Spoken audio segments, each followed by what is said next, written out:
Capítulo 1.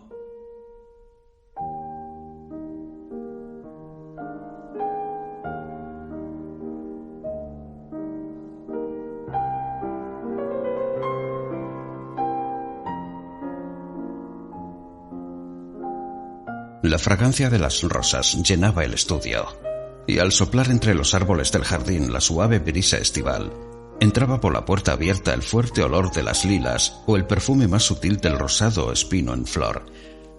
Desde el rincón del diván de tapizado persa sobre el que yacía fumando, según su costumbre, innumerables cigarros, Lord Henry Wotton vislumbraba el resplandor de las doradas flores, dulces como la miel, de un laburno cuyas temblorosas ramas parecían ceder bajo el peso de su incendiaria belleza. De tanto en tanto, fantásticas sombras de pájaros cruzaban con fugaz vuelo las largas cortinas de seda y tusor, corridas ante el amplio ventanal, produciendo una suerte de momentáneo efecto japonés que le hacía pensar en esos pálidos pintores de Tokio, con rostros de jade, que a través de un arte necesariamente inmóvil intentan transmitir la sensación de movimiento y velocidad. El murmullo cansino de las abejas abriéndose paso entre la alta hierba sin segar, o revoloteando con monótona insistencia entre las polvorientas vallas doradas de la extendida madreselva, volvía la calma aún más opresiva. El débil fragor de Londres era como la apagada nota de un órgano en la distancia. En el centro del cuarto, sujeto a un caballete en vertical, estaba el retrato de cuerpo entero de un joven de extraordinaria belleza, y frente a este, un poco más allá, se hallaba sentado el propio artista, Basil Hallward, cuya repentina desaparición unos años antes había causado en su momento una gran conmoción pública, levantando tantas y tan extrañas conjeturas. Al mirar el pintor la amable y gentil figura que había plasmado su arte con tanta destreza, una sonrisa de placer cruzó su rostro y pareció a punto de detenerse en él. Pero de súbito se estremeció, y cerrando los ojos, apoyó los dedos sobre los párpados como si tratase de retener en la mente un extraño sueño del que temiese despertar.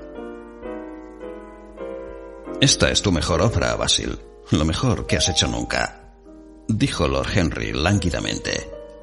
«Deberías enviarla a la Grosvenor el año próximo. La academia es demasiado grande y vulgar. Siempre que he ido allí, o había tanta gente que me impedía ver los cuadros, lo que es terrible, o había tantos cuadros que me impedían ver a la gente, lo que es peor aún.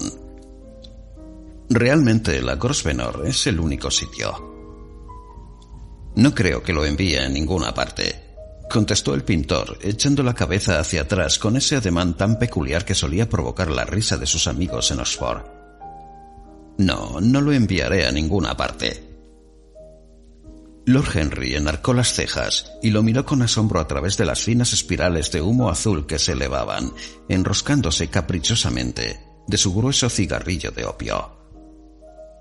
«¿A ninguna parte? Pero, ¿por qué, amigo mío? ¿Tienes alguna razón? Qué raros sois los pintores. Hacéis cualquier cosa con tal de obtener la fama, y en cuanto la tenéis, parece como si quisierais desperdiciarla. Es absurdo por tu parte, ya que solo hay una cosa en este mundo peor que el que hablen de uno, y es que no lo hagan. Un retrato como este te colocaría muy por encima de todos los jóvenes de Inglaterra, y provocaría la envidia de los viejos, si es que los viejos pueden sentir emoción alguna». «Sé que te reirás de mí», replicó el pintor, «pero realmente no puedo exponerlo. He puesto demasiado de mí mismo en él». Lord Henry se estiró sobre el diván y rió. «Sabía que lo harías, pero en cualquier caso es la pura verdad. Demasiado de ti mismo. Te aseguro, Basil, que no te suponía tan vanidoso. Y la verdad es que no encuentro parecido alguno entre tú, con esa cara robusta y contundente, y el pelo negro como el carbón, y este joven Adonis que se diría hecho de marfil y pétalos de rosa. Porque, mi querido Basil, él es un narciso, mientras que tú... Bueno, claro que tienes una expresión intelectual y todo eso. Pero la belleza, la verdadera belleza, acaba allí donde empieza una expresión intelectual. El intelecto es una forma de exageración en sí mismo y destruye la armonía de cualquier rostro. En el momento en que uno se sienta a pensar, se vuelve todo nariz, o todo frente, o cualquier otro espanto. Mira a los hombres de éxito en cualquier rama del saber.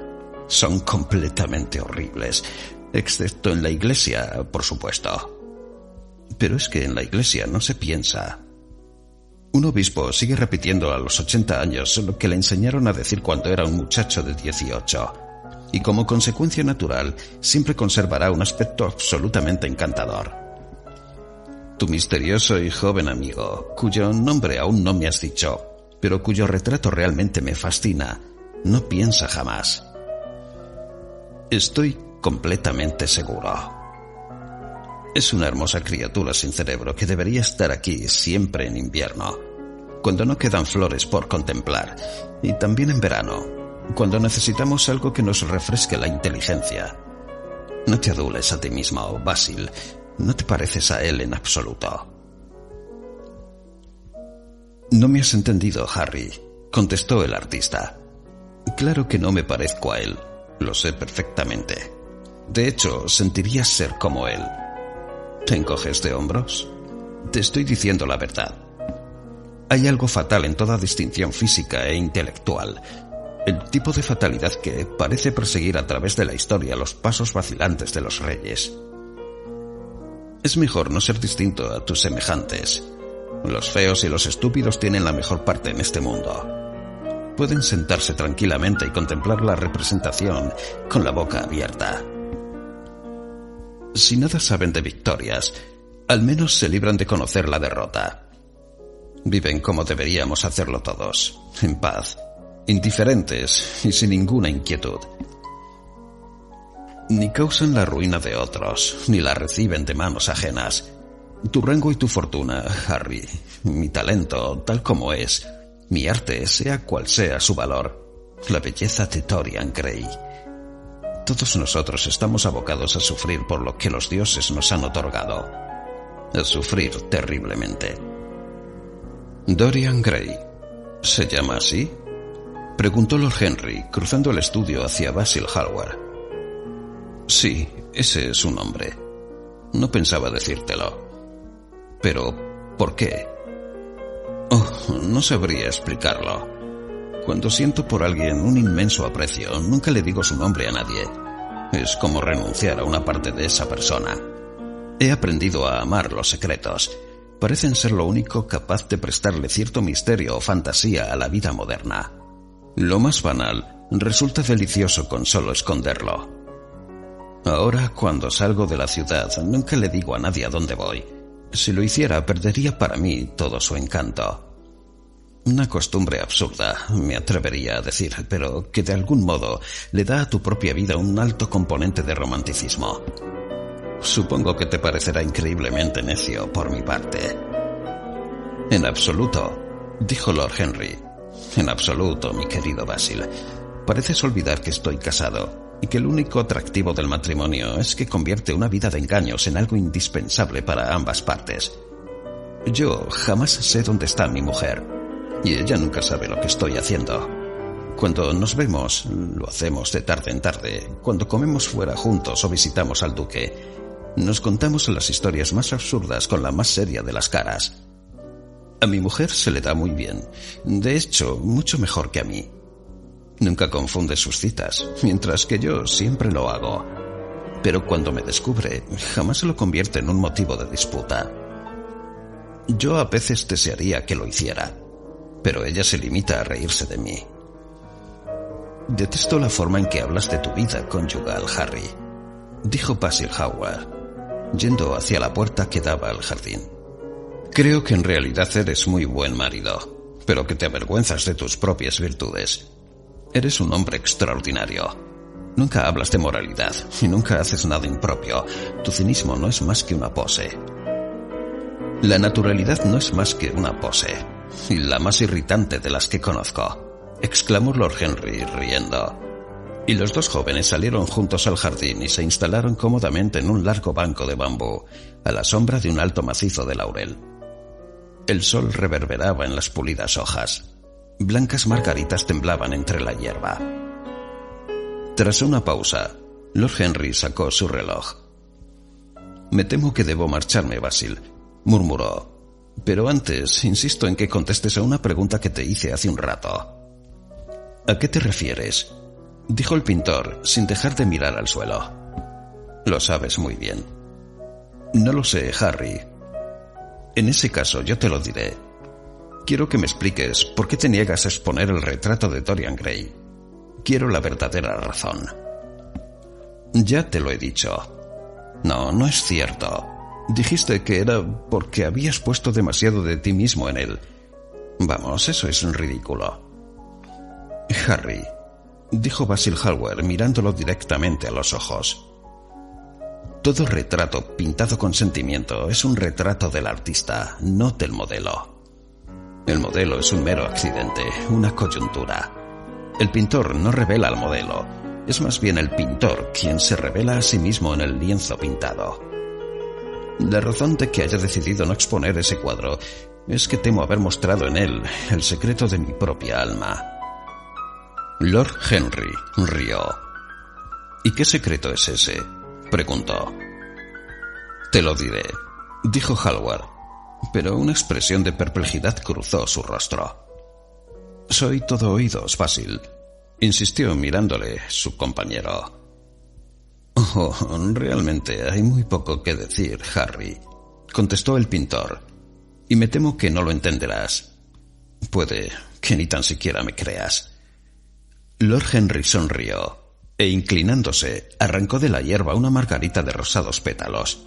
La examinó. «Estoy completamente seguro de que lo entenderé», replicó, observando atento el pequeño disco dorado y con pelusa blanca. «Y en cuanto a creer, puedo creer cualquier cosa siempre que resulte absolutamente increíble». El viento agitó las flores en los arbustos, y las pesadas lilas, con sus racimos de estrellas, se balancearon en el aire lánguido. Una cigarra cantó junto a una tapia, y como un hilo azul, una larga y delgada libélula pasó flotando con sus alas de oscura gasa. A Lord Henry le pareció escuchar los latidos del corazón de Basil Hallward, y se preguntó qué vendría después. «La historia es sencillamente como sigue», dijo el pintor al cabo de un rato. «Hace 2 meses asistí a una reunión en casa de Lady Brandon.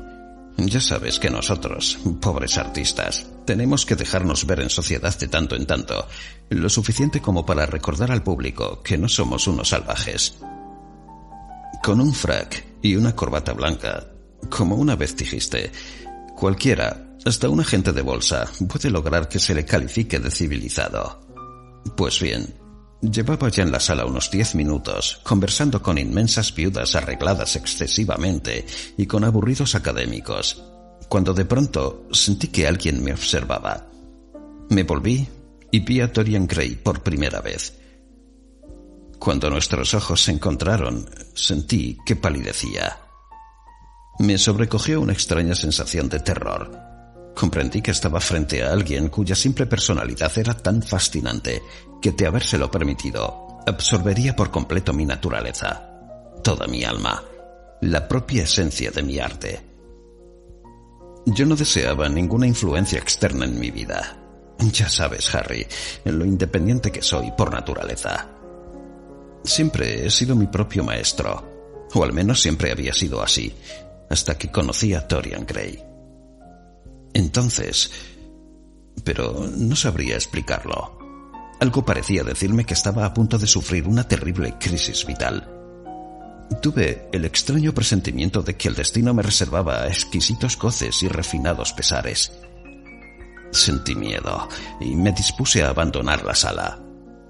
No era la conciencia lo que me impulsaba a hacerlo. Era una especie de cobardía.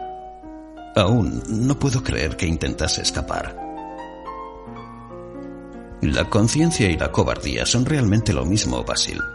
La conciencia es la marca de la empresa. Eso es todo.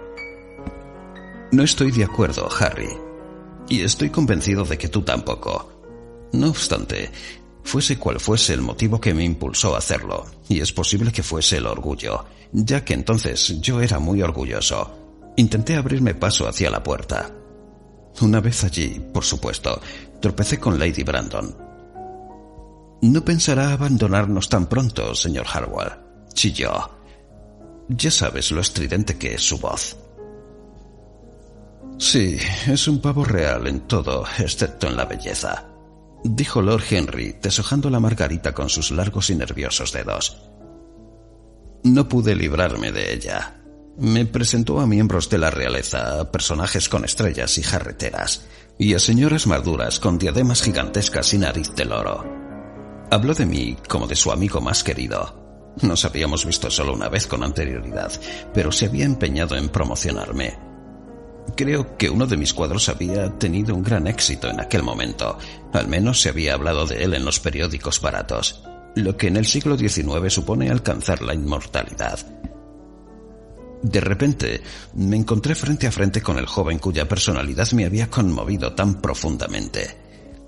Estábamos muy cerca, casi rozándonos. Nuestros ojos volvieron a encontrarse.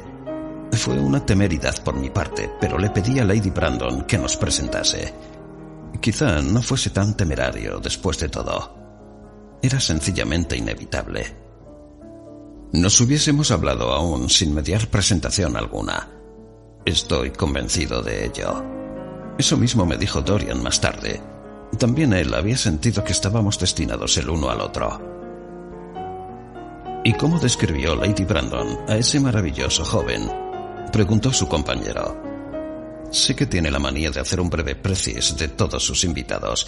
Recuerdo una vez que me arrastró hacia un anciano y colorado caballero, de aspecto truculento y cubierto de insignias y condecoraciones, mientras silbaba en mi oreja con un trágico susurro que debió de resultar perfectamente audible a todos los presentes, los detalles más asombrosos.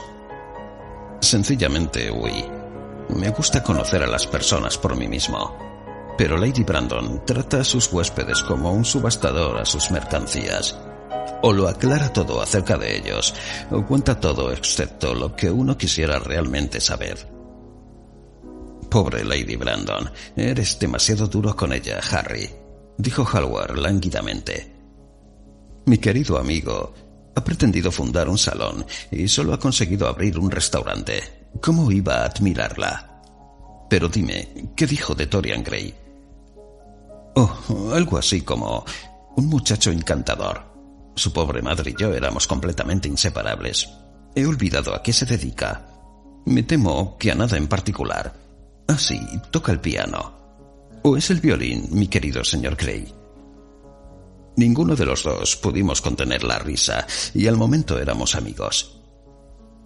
La risa no es un mal comienzo para la amistad, y es con mucho su mejor final, dijo el joven lord, arrancando otra margarita. Hallward denegó con la cabeza. Tú no entiendes lo que es la amistad, Harry, murmuró, ni la enemistad. Puestos al caso, a ti te gusta todo el mundo, es decir, la gente te resulta indiferente. ¡Qué injusto eres conmigo!, exclamó Lord Henry, ladeándose el sombrero y levantando la vista hacia las ligeras nubes que, como enmarañadas madejas de blanca y brillante seda, flotaban en el profundo azul turquesa del cielo estival. Sí, terriblemente injusto. Yo establezco una gran diferencia entre la gente. Elijo a mis amistades por su buen aspecto, a mis conocidos por su buen carácter y a mis enemigos por su intelecto. Todas las precauciones son pocas cuando se trata de elegir enemigos. Yo no tengo ni uno solo que sea estúpido. Todos ellos son hombres de cierto talento intelectual y en consecuencia todos me aprecian. ¿Resulta muy pedante por mi parte? Yo creo que sí. Eso mismo diría yo, Harry, pero según esa categoría yo debo de ser un simple conocido. Mi querido y viejo Basil, tú eres mucho más que un conocido. Y mucho menos que un amigo. Una especie de hermano, supongo. Hermanos. No me gustan los hermanos. Mi hermano mayor se empeña en no morirse. Y los más pequeños parecen decididos a seguir su ejemplo. Harry, exclamó Hallward frunciendo el ceño. Amigo mío, no hablo del todo en serio. Pero no puedo evitar el detestar a mis parientes. Supongo que proviene del hecho de que ninguno de nosotros soporta que otras personas tengan sus mismos defectos. Simpatizo por completo con la indignación de la democracia inglesa ante lo que llaman vicios de las clases altas. Las masas sienten que la embriaguez, la estupidez y la inmoralidad deberían ser propiedad exclusiva suya, y que si alguno de nosotros se pone en ridículo, está cazando en su coto privado. Cuando el pobre Southwark compareció ante el tribunal de divorcios, la indignación de las masas fue absolutamente magnífica. Y eso que dudo que el 10% del proletariado lleve una vida correcta. No comparto una sola palabra de lo que has dicho, y es más, Harry, estoy seguro de que tú tampoco.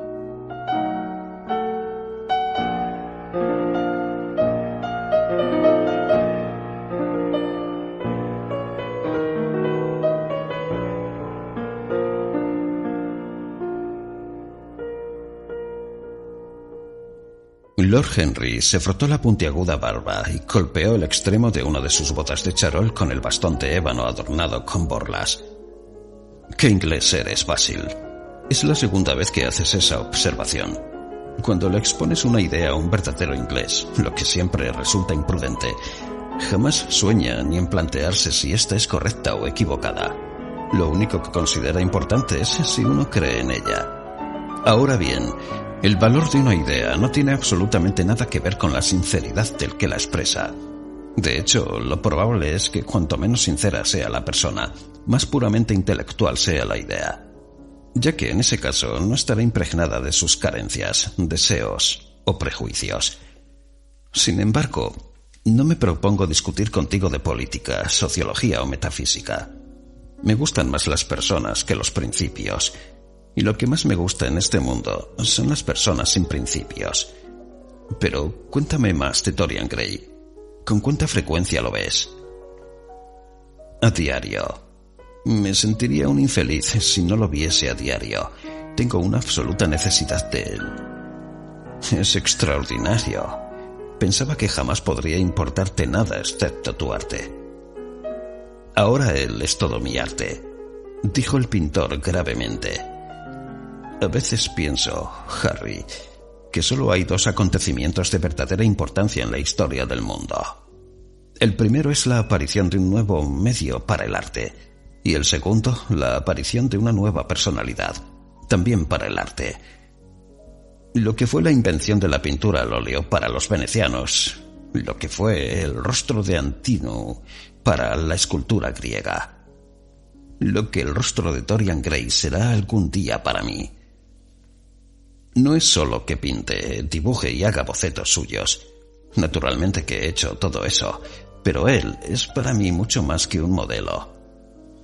No te digo que esté insatisfecho con la obra que he hecho sobre él, o que su belleza sea tal que el arte no pueda expresarla. No hay nada que el arte no pueda expresar, y yo sé que el trabajo que he realizado desde que conocí a Dorian Gray es una buena obra, la mejor que he hecho nunca. Pero por alguna extraña razón, me pregunto si me entenderás. Su personalidad me ha sugerido una forma de arte completamente nueva, un tipo de estilo absolutamente innovador. Veo las cosas distintas, pienso en ellas de distinta forma. Ahora puedo recrear la vida de una manera que antes me había estado completamente oculta. Un sueño de formas en tiempos dominados por el pensamiento. ¿Quién lo dijo? No lo recuerdo. Pero eso es lo que Dorian Gray ha sido para mí. La sola presencia física de ese muchacho.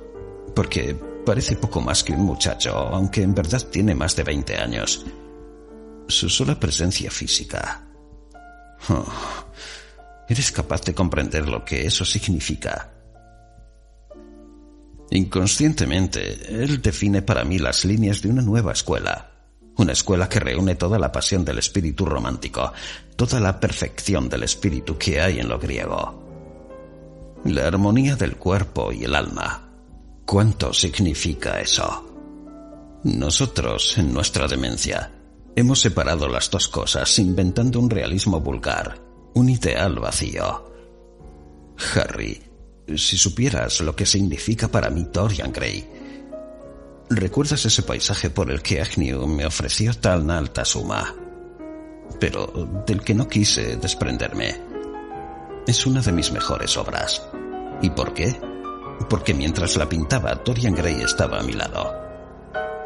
Alguna sutil influencia pasó de él a mí, y por primera vez en mi vida descubrí en un simple bosque la maravilla que siempre había buscado, que hasta entonces había escapado a mi percepción. Pero eso es extraordinario, Basil. Debo conocer a Dorian Gray. Hallward se levantó y paseó de un lado a otro del jardín. Regresó al cabo de un rato. Harry, dijo, Dorian Gray es solo una fuente de inspiración para mí. Puede que tú no veas nada en él. Yo lo veo todo. Nunca está tan presente en mi obra como cuando no tengo frente a mí ninguna imagen suya. Es algo que me sugiere, como ya he dicho, un nuevo estilo. Lo encuentro en las curvas de ciertas líneas, en la hermosura y sutileza de ciertos colores. Eso es todo. Entonces, ¿por qué te niegas a exponer su retrato?, preguntó Lord Henry. Porque, sin yo quererlo, he puesto en él parte de esa extraña idolatría artística de la que naturalmente nunca he querido hablarle. Él no sabe nada de esto, y nunca lo sabrá. Pero el mundo podría adivinarlo, y no voy a desnudar mi alma ante sus ojos frívolos y entrometidos. No dejaré que pongan mi corazón bajo el microscopio. Hay demasiado de mí mismo en ese cuadro, Harry. Demasiado de mí mismo. Los poetas carecen de tantos escrúpulos. Saben lo útil que es la pasión para publicar. Hoy en día, un corazón destrozado produce un gran número de ediciones. Por eso los detesto, exclamó Hallward. Un artista debe crear cosas bellas, pero nada de su propia vida debería expresarse en ellas. Vivimos en unos tiempos en los que el hombre trata al arte como si fuese una forma de autobiografía. Hemos perdido el sentido abstracto de la belleza. Algún día le demostraré al mundo lo que eso significa. Y aquí la razón por la que nadie deberá ver jamás mi retrato de Dorian Gray. Creo que estás en un error, Basil, pero no pienso discutir. Solo discute el que se encuentra perdido intelectualmente. Y dime, ¿está Dorian Gray muy encariñado contigo? El pintor meditó un instante. Me aprecia, contestó tras una pausa. Yo sé que me aprecia. Lo halago terriblemente, claro está. Encuentro un extraño placer en decirle cosas que estoy seguro que sentiré haber dicho. En general, él es encantador conmigo. Solemos sentarnos en el estudio y hablar de mil cosas. De vez en cuando, sin embargo, se comporta de una forma absolutamente desconsiderada y parece hallar un verdadero deleite en hacerme sufrir. Entonces, Harry, siento que le he entregado mi alma a alguien que la trata como si fuese una flor que prender en su ojal. Algo decorativo con que adular su vanidad. Un simple adorno en un día de verano. El verano induce a la dilación, murmuró Lord Henry. Puede que te canses antes que él. Es triste pensarlo, pero no hay duda de que el genio perdura más que la belleza. Eso explica que pongamos tanto empeño en sobreeducarnos.